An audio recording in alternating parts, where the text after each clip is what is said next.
নমস্কার বন্ধুরা, Bhadreswar study centre চ্যানেলে তোমাদের স্বাগতম। আজকের ভিডিওটা খুব গুরুত্বপূর্ণ হতে চলেছে, কারণ পরপর দুটি সরকারি চাকরির ইনফরমেশন তোমরা এই ভিডিওর মাধ্যমে পেতে চলেছো। যেটি একটি হচ্ছে এমএসএফ এর তরফ থেকে, দ্বিতীয় হচ্ছে আইসিআর এর তরফ থেকে, যেখানে কোনো রকম পরীক্ষা হবে না, কোনো আবেদন মূল্য লাগছে না, কোনো অভিজ্ঞতার প্রয়োজন নেই। এখানে বয়স 18 থেকে 45 বছরের মধ্যে তোমার যদি বয়স হয় তোমরা আবেদন করতে পারবে। এখানে বেতন 30,000 টাকা মতো প্রতি মাসে তোমরা বেতন পাবে। মেল এবং ফিমেল বোথ ক্যান্ডিডেটই আবেদন করতে পারবে পরপর দুটি সরকারি চাকরি, যেখানে ইন্টারভিউয়ের ডেটও কিন্তু ঘোষণা করা হয়েছে, যেটি 7ই জুন 2024 তোমাদের ইন্টারভিউ হবে। এখানে যে দুটি সরকারি চাকরির কথা তোমাদের এই ভিডিওতে বলা হচ্ছে, সেই দুটি সরকারি চাকরি কিন্তু তোমাদের জব পোস্টিং পশ্চিমবঙ্গে হবে, কিন্তু যে কোনো জায়গা থেকে তোমরা আবেদন করতে পারবে, অর্থাৎ অল ওভার ইন্ডিয়াতে যে কোনো ক্যান্ডিডেটই কিন্তু আবেদন করতে পারবে। তো ভিডিওটা কিন্তু খুব ইনফরমেটিভ হতে চলেছে, প্রত্যেকটা স্টেপ বাই স্টেপ দেখো, সব কিছু ডিটেলস ইনফরমেশন তোমরা এই ভিডিওর মাধ্যমে তোমরা পাবে। তো মূল ভিডিওতে যাওয়ার আগে চাকরি রিলেটেড প্রতিদিনের আপডেট পাওয়ার জন্য, সেটি সরকারি হোক বা বেসরকারি হোক, বিভিন্ন চাকরির কমপ্লিট ইনফরমেশন পাওয়ার জন্য অবশ্যই ভদ্রেশ্বর স্টাডি সেন্টার চ্যানেলটাকে সাবস্ক্রাইব করে বেল আইকন অল করে রাখবে। তো চলো মূল ভিডিওতে চলে যাচ্ছি। আচ্ছা, প্রথম চাকরি হচ্ছে মেটাল অ্যান্ড স্টিল ফ্যাক্টরির তরফ থেকে ইছাপুর, যেখানে আছে ইছাপুর ওয়েস্ট বেঙ্গলে মেটাল অ্যান্ড স্টিল ফ্যাক্টরিতে নিয়োগ করা হচ্ছে। এটি হচ্ছে মিনিস্ট্রি অফ ডিফেন্সের তরফ থেকে, অর্থাৎ সম্পূর্ণ সরকারিভাবে তোমাদের এইখানে নিয়োগ করা হচ্ছে। ঠিক আছে, এখানে দেখো প্রতিরক্ষা মন্ত্রকের তরফ থেকে এরকম কিন্তু মাঝে মধ্যেই নিয়োগ করে থাকে। তো এটা তোমাদের জন্য একটা বড় অপরচুনিটি। এখানে তোমাদের সম্পূর্ণ ট্রেনিংয়ের ভিত্তিতে নিয়োগ করা হবে। এখানে দেখো কি কি বলা হচ্ছে, সেই স্টেপগুলো ভালো করে দেখো। তো এখানে প্রথমে যেটা বলা হচ্ছে, আফটার সাকসেসফুল ডকুমেন্ট ভেরিফিকেশন, অর্থাৎ তোমাদের ডিভি হবে। ডকুমেন্ট ভেরিফিকেশন হওয়ার পরে পরবর্তী সময়তে যেটা হবে সেটা হচ্ছে স্যাটিসফ্যাক্টরি পুলিশ ভেরিফিকেশন রিপোর্ট, অর্থাৎ তোমাদের পুলিশ ভেরিফিকেশন হবে। তারপরে তোমাদের মেডিকেল এক্সামিনেশন হবে, যার জন্য তোমাদের ডেট, টাইম, ভেন্যু পরবর্তী সময় কিন্তু মেডিকেল এক্সামিনেশন বা বাদবাকি যেসব প্রসেস সেগুলো স্টেপ বাই স্টেপ সেপারেটলিভাবে জানিয়ে দেওয়া হবে। ওকে, আচ্ছা, তো এখানে দেখো যারা যারা আবেদন করবে তাদের ক্ষেত্রে কিন্তু কোনো রকম আবেদন মূল্য লাগছে না, কারণ তোমাদের এখানে সম্পূর্ণ অ্যাপ্রেন্টিসশিপ ট্রেনিংয়ে তোমাদের এই নিয়োগটি করা হচ্ছে। তো সেক্ষেত্রে কোনো রকম তুমি যে কাজ থেকেই বিলং করো না কেন, তোমাদের কোনো আবেদন মূল্য লাগবে না। অ্যাপ্রেন্টিস একটা এমন দেখো, অ্যাপ্রেন্টিসের মাধ্যমে যে নিয়োগটি করা হয় সেগুলো স্পেশালি যে অর্গানাইজেশনে তুমি ভবিষ্যতে তুমি কাজ করবে সেখান থেকে তারা কিন্তু তোমাকে তৈরি করে নিচ্ছে। ঠিক আছে, অর্থাৎ এখানে কিন্তু একটা যে কাজের সুযোগ তোমাদের পরবর্তী সময় যে তৈরি হবে, এটা কিন্তু নিশ্চিত করে কিন্তু বলা যায়। ঠিক আছে, এবার দেখো যে ইছাপুর মেটাল অ্যান্ড স্টিল ফ্যাক্টরিতে তোমাদের যে নিয়োগটি করা হচ্ছে, সেখানে যে ট্রেনিং পিরিয়ড চলবে, এই ট্রেনিং পিরিয়ড চলাকালীন তোমাদের কিন্তু কিছু স্টাইপেন্ড থাকবে। তো স্টাইপেন্ড কেমন পাবে দেখো, তোমাদের যারা যারা টেকনিশিয়ান অ্যাপ্রেন্টিস ডিপ্লোমা হোল্ডার যারা আছো, তারা 8,000 টাকা প্রতি মাসে তোমরা স্টাইপেন্ড পাবে। আর যারা গ্র্যাজুয়েট যারা হোল্ডার হবে, তারা 9,000 টাকা প্রতি মাসে স্টাইপেন্ড পাবে। ওকে, আচ্ছা, পরবর্তী যেটি বলা হচ্ছে, তোমরা আবেদন করবে কিভাবে। আবেদন করার জন্য তোমাদের কি করতে হবে, এই যে দেখতে পাচ্ছ natseducation.government.in এর লিঙ্ক আমি ডেসক্রিপশানে দিয়ে দেবো, তোমরা সেখান থেকে ডাইরেক্ট ভিজিট করে কিন্তু আবেদন করতে পারবে। আবেদন করার জন্য তোমাদের কি কি প্রয়োজনীয় ডকুমেন্টস যেগুলো লাগবে ভালো করে বোঝো। এনি ওয়ান গভর্নমেন্ট আইডি, যার জন্য তোমরা ড্রাইভিং লাইসেন্স দিতে পারো, ভোটার কার্ড দিতে পারো, পাসপোর্ট দিতে পারো বা প্যান কার্ড দিতে পারো, যে কোনো একটি তোমাদের লাগবে। এরপরে তোমাকে আধার কার্ড দিতে হবে, তারপরে হচ্ছে ভ্যালিড মেল আইডি দিতে হবে, এটাও কিন্তু ম্যান্ডেটারি। মোবাইল নাম্বার লাগবে, ওটিপি আসবে, সেটার জন্য ম্যান্ডেটারি। তারপরে হচ্ছে পাসপোর্ট সাইজের ছবি লাগবে, সেটা 200 কেবির মধ্যে কিন্তু হতে হবে, এবং এটাও কিন্তু ম্যান্ডেটারি। ঠিক আছে, এরপরে দেখো তোমাদের ব্যাঙ্ক অ্যাকাউন্ট ডিটেলস লাগবে। ব্যাঙ্ক অ্যাকাউন্ট ডিটেলস কেন লাগছে সেটাও কিন্তু তোমাদের পরবর্তী সময় কিন্তু এখানে আমি আগে কিন্তু বলে দিয়েছি, তো সেটা তোমরা জানো।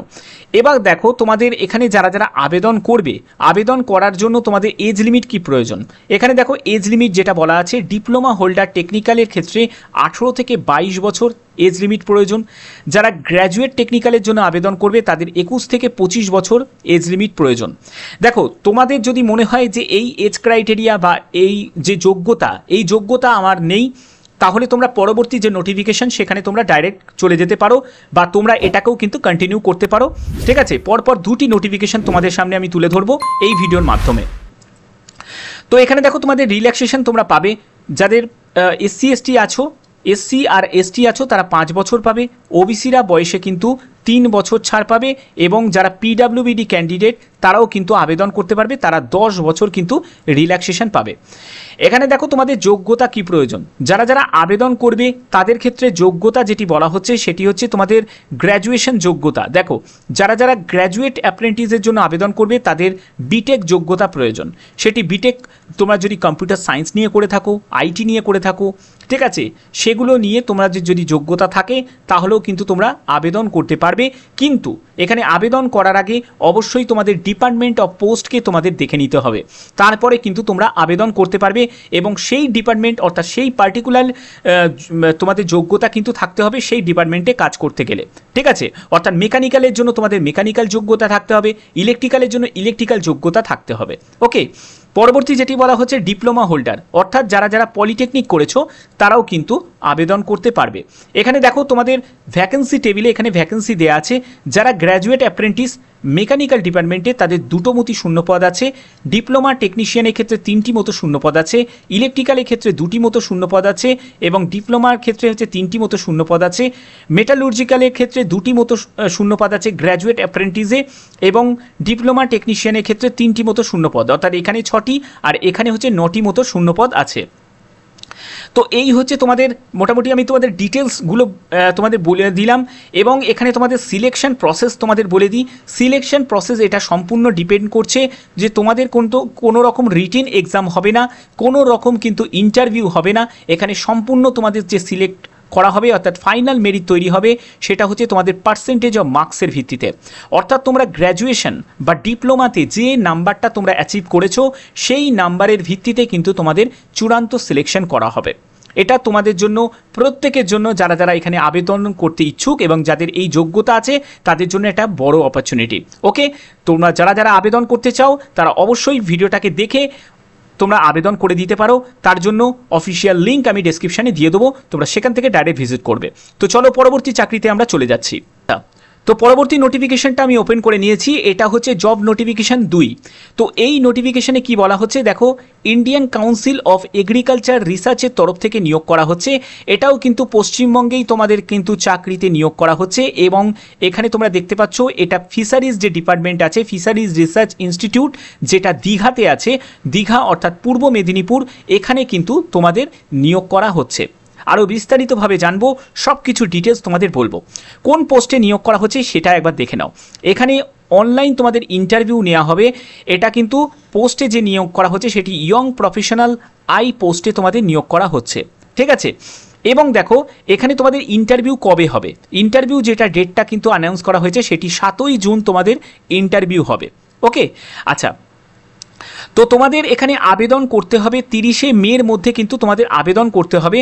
আবেদন করার জন্য কি কি করতে হবে সেগুলো দেখো, এখানে বলা হচ্ছে দ্য এলিজিবল ক্যান্ডিডেট, যারা যারা এলিজিবল ক্যান্ডিডেট আছো তারা কিন্তু biodata along with the scan copy original supporting documents, সেটা তোমাদের এই যে মেল আইডিটা দেখতে পাচ্ছ এই অফিসিয়াল মেল আইডির মাধ্যমে তোমাদের পাঠাতে হবে। এই মেল আইডিটা আমি ডেসক্রিপশানে দিয়ে দেবো, তোমরা সেখান থেকে নোট ডাউন করে কিন্তু আবেদন করে দিতে পারবে। এখানে বলা হচ্ছে শর্টলিস্টের যেসব ক্যান্ডিডেট আছে will be intimated by email only those who receive the communication may appear for online interview, অর্থাৎ অনলাইন ইন্টারভিউয়ের তোমাদের কিন্তু ডেট অ্যান্ড টাইম সেটা কিন্তু ইমেলের মাধ্যমে কিন্তু তোমাদের জানানো হবে। এবং দেখো এখানে রিক্রুটমেন্ট সম্পূর্ণ কিন্তু এটা টেম্পোরারি বেসিস অর্থাৎ কন্ট্রাকচুয়াল ভিত্তিতে তোমাদের নিয়োগ করা হচ্ছে।